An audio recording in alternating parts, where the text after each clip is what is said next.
వ్యక్తి అయినా సరే 10,000 గంటల పాటు ఒక కార్యాన్ని చాలా గట్టిగా చేస్తే, బలంగా విశ్వసించి చేస్తే, వాడు ఆ రంగంలో వాడు తప్పకుండా మాస్టర్ అవుతాడు అని చెప్పారు. నీ విజయానికి కారణం ఏమిటి అని అంటే ఎవ్రీథింగ్ ఈజ్ ప్రాక్టీస్ అన్నారు. నేను చేసేటువంటి అభ్యాసమే తప్పించి నాలో ఏ ప్రత్యేకత లేదు అని చెప్పి చాలా వినయంగా చెప్పాడు. మనం ఈరోజు మంచి లక్ష్యాన్ని పెట్టుకుంటున్నాం, లక్ష్యానికి అనుగుణంగా మనం సాధన చేస్తూ ఉన్నాం. కానీ సాధనలో నైపుణ్యానికి కావాల్సినటువంటి మార్గాలను అన్వేషించాలనేటువంటి ఒక చిన్న విషయాన్ని మనం మర్చిపోతున్నాం. అంటే ధైర్యము, నైపుణ్యము, ఈ రెండింటితో పాటు తను నమ్మినటువంటిది చేయటానికి కావలసినటువంటి నిరంతర అభ్యాసము.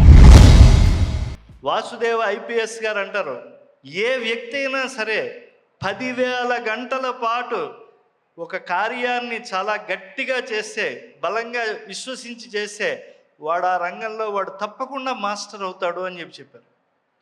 కనుక అలా గంటల తరబడి శనై చాలా గొప్పగా చేసినటువంటి వాళ్ళు ఎంతోమంది ఉన్నారు. మనందరికీ పీలే తెలుసు కదండి. ఎక్కువ గోల్స్ చేసినటువంటి ఫుట్బాల్ ప్లేయర్ ఎవరు అంటే మీరందరూ కూడా తడుముకోకుండా ఎవరి పేరు చెప్తారు? పీలే. కానీ ఆయనను నీ విజయానికి కారణం ఏమిటి అని అంటే ఎవ్రీథింగ్ ఈజ్ ప్రాక్టీస్ అన్నారు. నేను చేసేటువంటి అభ్యాసమే తప్పించి నాలో ఏ ప్రత్యేకత లేదు అని చెప్పి చాలా వినయంగా చెప్పాడు. మనం ఈరోజు మంచి లక్ష్యాన్ని పెట్టుకుంటున్నాం, లక్ష్యానికి అనుగుణంగా మనం సాధన చేస్తూ ఉన్నాం.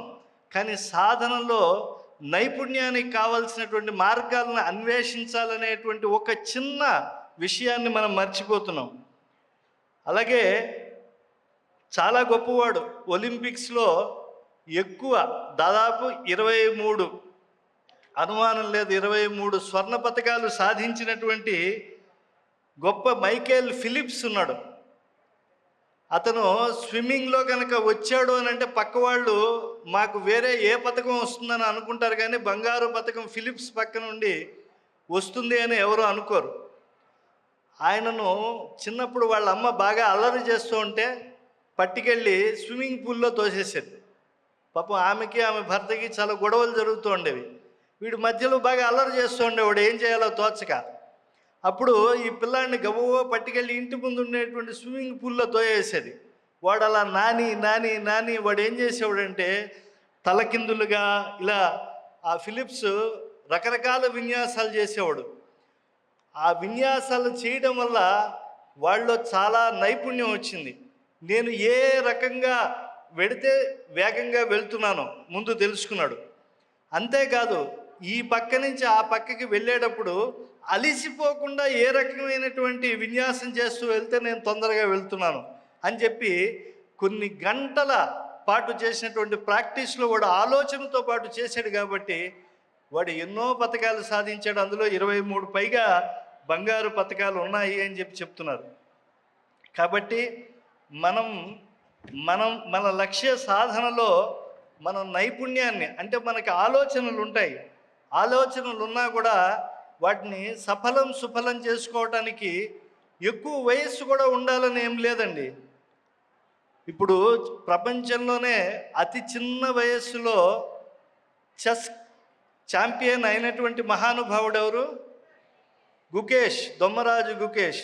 ఈ గుకేష్ అలా ఆడుతూ ఉంటే ఆనంద్, అలాగే మరో కళాకారుడు గాజు గదిలో ఆడుతూ ఉంటే పసి వయసులో చూశాడు, నేను కూడా అక్కడికి వెళ్ళాలి, అక్కడ ఆడాలి, విజయం సాధించాలి అన్నాడు.